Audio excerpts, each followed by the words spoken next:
I've stayed away from this constant barrage of posts and comments regarding Haitian immigrants stealing cats and dogs and eating them in Springfield, Ohio.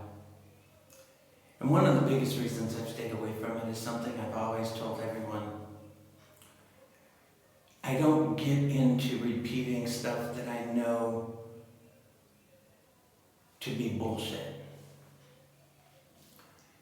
And the only reason I'm going to address it right now is because of something that CBS News did this morning. First of all, let me tell you something. I have a very large group of Haitian friends who immigrated to the U.S. from Haiti, and have had this large group of Haitian friends for more than a decade. And I can assure you that no matter what someone tells you on social media, or what J.D. Vance thinks his constituents have told him, Haitians don't eat cats and dogs. Okay? That should have been your first clue. Now, had they said that Chinese immigrants, I might have been tempted to consider it. But I'm addressing it now for two reasons. Like I said, primarily for something CBS News said and did this morning. Apparently, J.D. Vance was on the Sunday shows yesterday repeating that this was in fact taking place, and no matter what city officials in Springfield, Ohio said, that they were lying and the media was covering for them. Mr. Vance, with all due respect, I would strongly urge you to vet those constituents that you say you are speaking to. Just like I have told people on social media not to repeat and repost these outrageous claims and statements. Because 9 times out of 10, they're going to be setups from the left. And the reason they're going to be setups from the left is because they have been so successful at getting conservatives and conservative elected officials to jump on them, to believe them, and to continue to repeat them and push them. And unfortunately for Donald Trump, that is something he has allowed people to convince him to do. And you're not helping by continuing to do it. The thing that CBS News did this morning in reporting on Vance's statements yesterday on the Sunday shows was the inclusion of a statement that a branch of the Ku Klux Klan was distributing literature, anti-immigrant literature, around Springfield, Ohio over the weekend.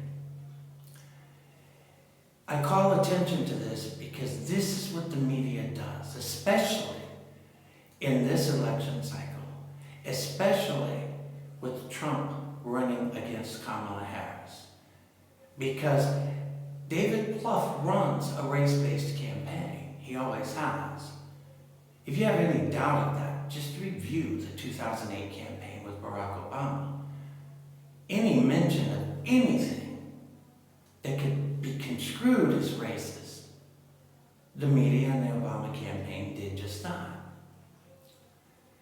Let me tell you something about these so-called branches of the Ku Klux Klan that every now and then you'll hear news reports that they're going around neighborhoods distributing literature. First of all, they make these claims based on the literature that's distributed, not on any investigation as to who was responsible for it, other than what's printed on the literature. If I learned anything from 2008, 2009, 2010, especially 2009, is that it is extremely easy for a group of people to present things, distribute things, post things, and even email things, and appear to be someone that they are not. I think I proved that point with a postcard that internet bloggers, a Denver attorney, printed and produced and made to appear as if they were directly from a Crime Stoppers unit with a police department, no less, and mailed them out of Denver, Colorado.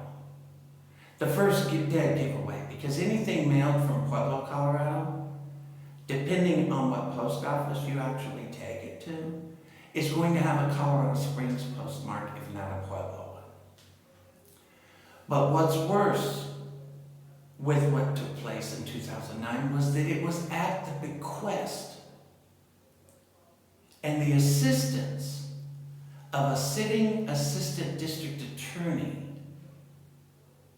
who was acting in his official capacity to try to harass, threaten, and intimidate people.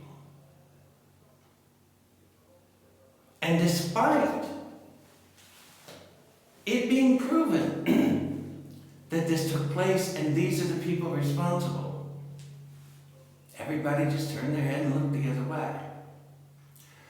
So when media outlets tell you that this group or that group went around distributing something, tell them before they do that, investigate.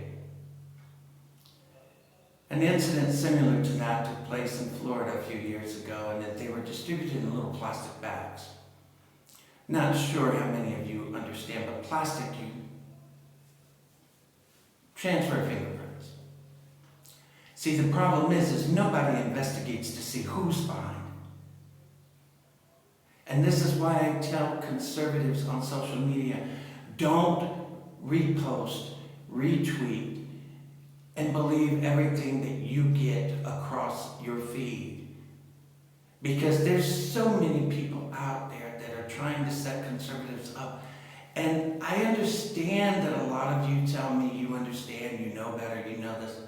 Trust me, from someone who has been through it for 15 years, you don't understand. You have no clue.